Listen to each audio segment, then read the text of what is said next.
Eu fiz o trabalho, fazendo uma tabela, né, mostrando o primeiro ano, segundo ano, até o 30º ano, o que aconteceu. E aquele trabalho mostrou uma coisa interessante. No 8º ano, você já não precisava tirar dinheiro do bolso para comprar. Os ganhos, eles eram suficientes para suportar as compras de 1.000 ações por mês. O que era um negócio que eu não sabia, fiquei sabendo porque eu fiz o trabalho. E esperançoso de que as ações pudessem efetivamente proporcionar uma renda mensal digna, eu denominei esse trabalho de Ações Garante o Futuro. Eu não tinha certeza, eu tinha esperança, não é isso? Uhum.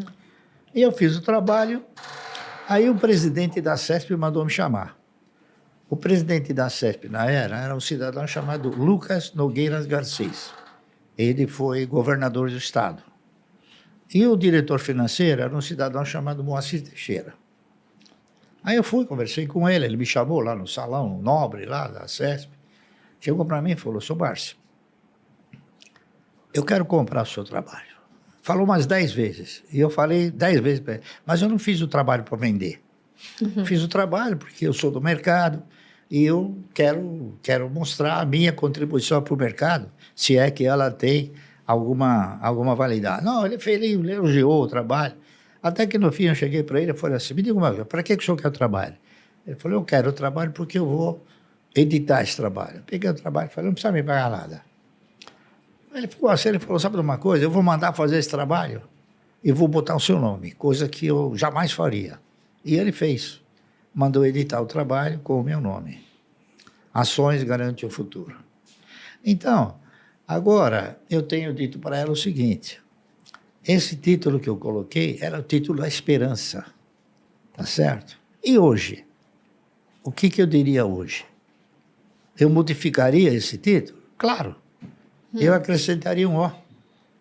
Então, Ações Garante um ótimo futuro. Com certeza, né? Deu Essa certo aqui é a no verdade. final. Deu certo. E Então, agora está aprovado, né? Depois de então tanto é tempo. uma coisa que, seguindo os padrões de comportamento que eu segui, a disciplina que eu sempre procurei desenvolver e a paciência, não é isso? Tudo isso acabou sendo muito importante, porque ações elas foram feitas para comprar, não para vender, entendeu? A maioria, a primeira pergunta que o cidadão faz quando ele quer entrar no mercado, ele fala: "E a hora de vender?" Fala: "Mas não é, a ação não é para vender, é para comprar." Talvez nunca tenha hora de vender. Porque, veja bem, é um contrassenso você imaginar que você vai formatar uma carteira de renda mensal, comprar as ações para que essa carteira possa sustentar uma renda mensal. Se você quer uma renda mensal, por que você vai vender? Senão você elimina a possibilidade de uma renda mensal. Você está vendendo a vaca leiteira. Né? Você está querendo simplesmente viver da picanha, e não do leite. Então é isso aí. Então, isso aí não é eu não sou nenhum sábio. Ao contrário, eu sou um estudioso, isso sim. E isso fez com que as coisas evoluíssem. Então, esse programa que eu criei, por incrível que possa parecer, no 8º ano eu já estava aposentado. Não com os valores de hoje, mas, claro, já acenava para uma que eu não precisava mais trabalhar. Para manter o estilo de vida que você tinha na época.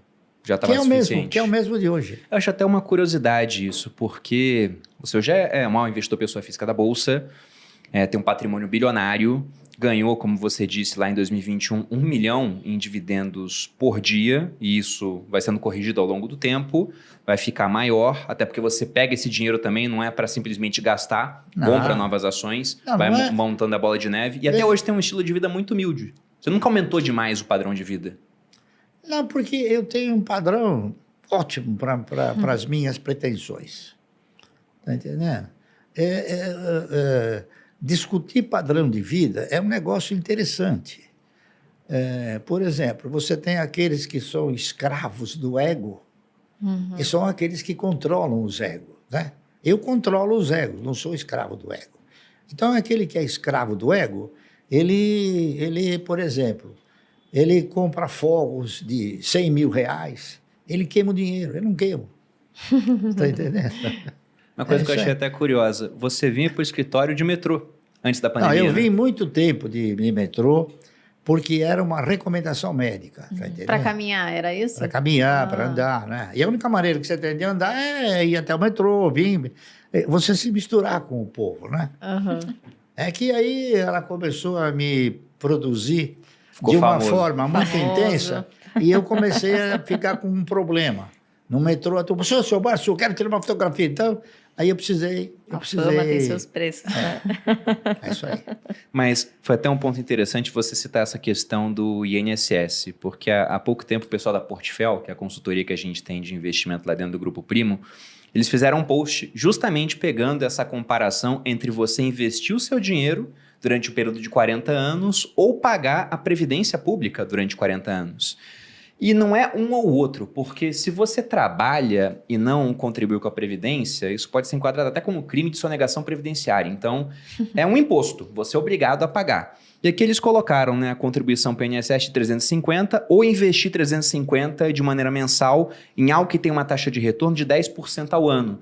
E tem muita ação pagando 10% de dividendos agora durante esse período. Ou mais, né? Ou até mais. O resultado no INSS é que você, após 40 anos, iria se aposentar ganhando 3 mil ao mês.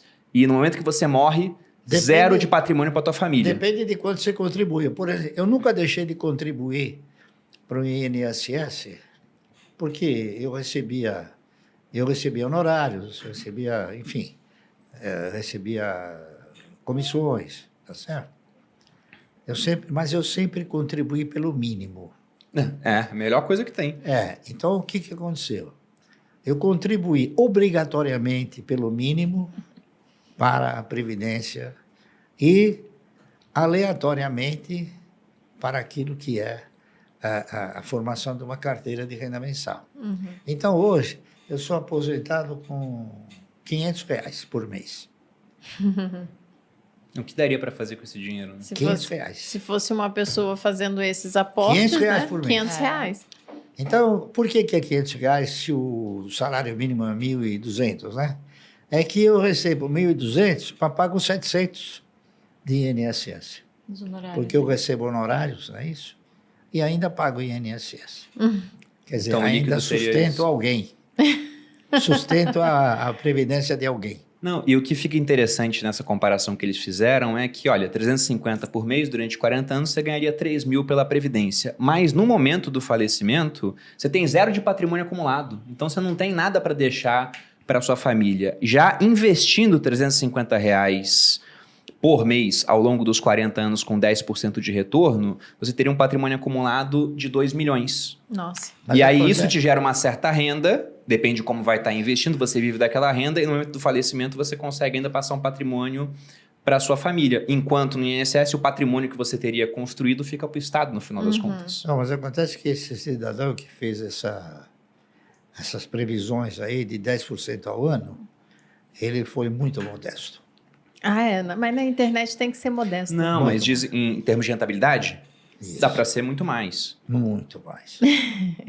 Bastante mais. Como a gente estava comentando aqui, tem várias ações pagando mais de 10% de dividendo apenas nessa questão dos últimos 12 meses. Algumas muito mais do que isso Olha, durante esse período. Até por isso que eu fiquei curioso para saber se você tinha feito a Deixa eu conta. até falar uma coisa para você. Existem ações pagando mais de 100%, mais de 200%, mais de 300%. Por quê? Por exemplo, você tem ações que comprou há 15 anos atrás, 10 anos atrás, por R$1, tá certo? E hoje você recebe R$10 de dividendo. O teu custo é R$1. Sim, já ficou lá para trás. Então, se você não compra mais, o teu custo, o retorno é muito superior. Não é isso? Que é o yield on cost. É que isso que você está falando é se você comprar agora, já.